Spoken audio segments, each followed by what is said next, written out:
कहानी ये है कि एक आदमी ने तपस्या की तो उसको भगवान ने कहा कि बताओ क्या चाहते हो। उसने कहा मुझे अमर कर दो। भगवान ने एक फल दिया कि लो ये खाओ, अमर हो जाओगे। अब उसने अपनी पत्नी से कहा कि क्या करें, तुम अमर होगी कि मैं हो जाऊं।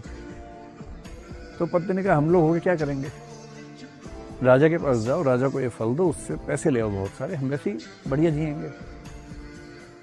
तो वो व्यक्ति राजा के पास गया, राजा को बताया।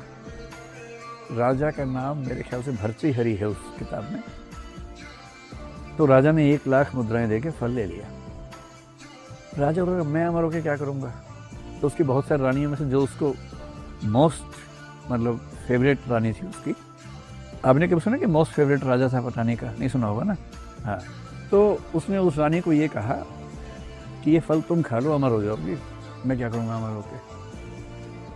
उसने कहा ठीक है। रानी का इश्क चल रहा था थानेदार के साथ, जो शहर का मेन थानेदार था। शाम को वो मिले, उसने कहा कि मैं अमर होकर क्या करूँगी, तुम खा लो, तुम अमर हो जाओ।